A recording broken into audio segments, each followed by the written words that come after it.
I experienced the biggest shock of my life that evening. 20 years of marriage, 2 beautiful children, and years of happiness, or so I thought. That day, I came home early, unaware that everything was about to change. When I entered our bedroom and saw the determination on my wife's face, the words got caught in my throat. Was this just a weekend getaway, or was it a betrayal that would shake the very foundations of my life? My name is Thomas Wilson. At the time of these events, my wife Rachel and I had just celebrated our 20th wedding anniversary. We met in college and got married right after graduation. Our daughters, Amy and Jessica, were our pride and joy. Amy had just started college, while Jessica was preparing to graduate high school. A few weeks earlier, we had dropped Amy off at a state university. Jessica was considering attending the same school. Like typical siblings, they often argued but shared an unbreakable bond. Amy's departure left a noticeable void in our home. While we were happy for her, the change affected Rachel deeply. I had noticed her growing distant but hadn't thought much of it. That Friday, I left work early. Jessica was away for the weekend on a school trip, leaving just Rachel and me at home. I wanted to surprise her with a romantic dinner, hoping to reconnect. But instead of a romantic evening, I walked into a nightmare. When I arrived home, Rachel's car was in the garage. I stepped inside and called out, "Honey, I'm home." She answered from the bedroom, "Yes, I'm here." I walked in to find her applying makeup. She was dressed in the elegant black dress I had gifted her last Christmas, paired with a pearl necklace. Beside her was an open suitcase, half filled with clothes. My heart pounded. This wasn't what I had expected. "Are we going somewhere?" I asked, trying to mask my unease. "You didn't mention anything, but I can get ready quickly." "Where are we going?" Rachel lowered her eyes, her voice careful. "Thomas, I'm sorry, but I have a date this weekend. I wasn't planning on telling you, but since you're here early, I need to explain." Her words cut to me like a knife. "A date?" How could she say that so casually? I forced out a stunned response. "A date? What do you mean? We're not in an open marriage, Rachel. How could you do this?" She remained calm. "Thomas, it's just a weekend. I've been feeling lost since Amy left. This is like therapy for me. I need time to reevaluate everything.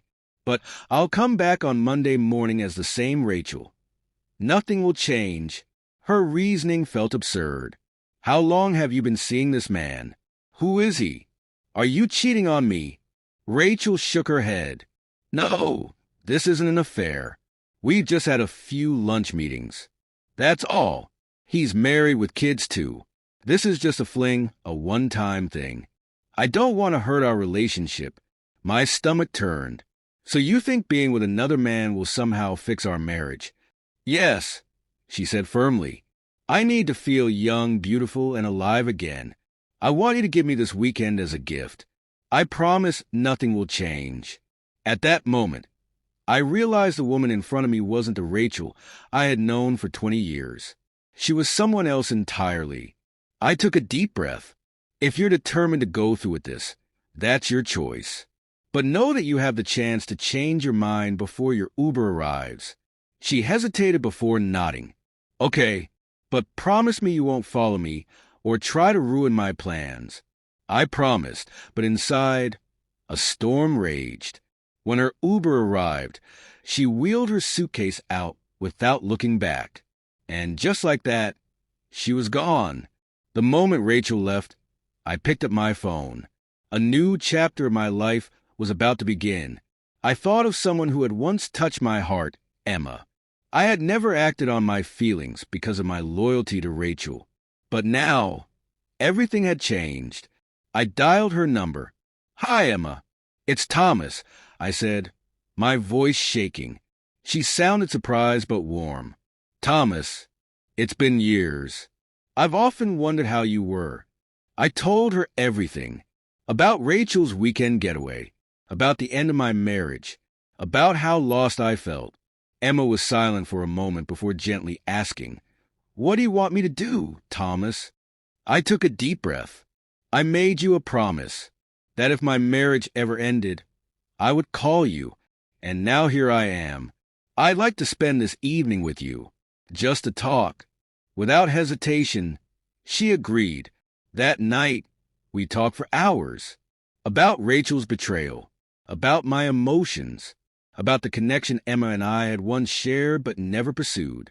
And as the night went on, I realized something I had suppressed for years.